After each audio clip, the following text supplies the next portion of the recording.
difficulties, and an unfavorable international economic environment, and the number of people living in absolute poverty is still too high. And that's taken from the preamble of the ICPD 1.2. Together, we affirm the key foundational principles of the ICPD Program of Action, including, and I quote from ICPD, everyone has the right of life, liberty, and security of person, and that the family is the basic unit of society and as such should be strengthened. We strongly support the holistic pursuit of the highest attainable outcomes of health, life, dignity, and well-being for women, men, children, and adolescents throughout their lives. This includes, but is not limited to, reproductive concerns, maternal health, primary health care, voluntary and informed family planning, family strengthening, equal educational and economic opportunities for women and men, the eradication of HIV, TB, and other infectious diseases, elimination of violence against women and children, human trafficking, and discrimination on the basis of sex. We wish to emphasize that the agreement reached at Cairo remains a solid foundation for addressing new challenges within a consensus-driven process that gives every government equal opportunity to negotiate a broadly accepted document within the UN, reaffirming that health is a precondition for and an outcome and indicator of the realization of the ICPD. The ICPD Program of Action was approved by consensus as contained in the report of the conference and endorsed by the UN General Assembly in its resolution 49/128 on December 19, 1994. UN member states were able to reach and join consensus because it was the ICPD Program of Action preamble, paragraph 1.15, made clear that the conference did not create new international human rights, and that the implementation and recommendations contained in the Program of Action is the sovereign right of every country, and I am quoting, consistent with national laws and development priorities, with full respect for the various religious and ethical values and cultural backgrounds of its people, and in conformity with universally recognized international human rights. And that is also a quote from ICPD. We are also concerned about the content of some of the key priorities of this summit.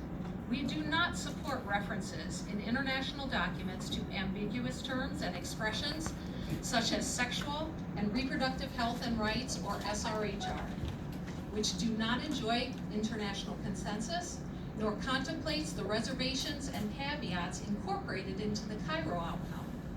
In addition, the use of the term SRHR may be used to promote practices like abortion. There is no international right to abortion. In fact, international law clearly states everyone has the right to life. The ICPD notes that countries should, and again I quote, take appropriate steps to help women avoid abortion, which in no case shall be promoted as a method of family planning. And continuing the quote, and to reduce the recourse to abortion, strongly affirming that any measures or changes related to abortion within the health system shall only be determined at the national or local level according to national legislative processes. This legislative process should reflect the democratic expression of the will of the people through their freely elected representatives.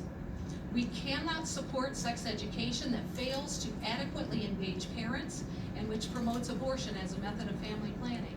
But we do support, and again quoting from the ICPD, proper regard for parental guidance and responsibilities, end quote, and giving young people the skills to avoid sexual risk. We would have appreciated more transparency and inclusiveness in the preparation of the conference, including regarding criteria for civil society participation. While the Cairo ICPD Program of Action was negotiated and implemented and by the entire UN General Assembly membership, only a small handful of governments were consulted in the planning and modalities of the 2019 Nairobi Summit. Therefore, outcomes from this summit are not intergovernmentally negotiated, nor are they the result of a consensus process. As a result, they should not be considered normative, nor should they appear in any future documents as intergovernmentally agreed language. This Nairobi Summit is centered on only certain aspects of the ICPD Program of Action and does not fully reflect all views and positions of all member states. In reality, the 2019 Nairobi Summit should have followed the spirit of careful and delicate negotiations that led to the consensus-based 1994 ICPD Program of Action. Unless negotiated and adopted by consensus of all member states within the process and structure of the international bodies such as the UN General Assembly, no ICPD follow-on document has consensual weight or standing amongst governments. We call member states to maintain the original and legitimate 1994 ICPD principles, goals, objectives, and actions that explicitly retain important government statements and reservations that permitted consensus, to reiterate their reservations to the ICPD Program of Action as reflected in the conference's report, and to focus our efforts, resources, and determination to fulfill the unfinished work of attaining sustainable development for every nation, so as to promote the dignity of the human person and human flourishing. Thank you. Very good.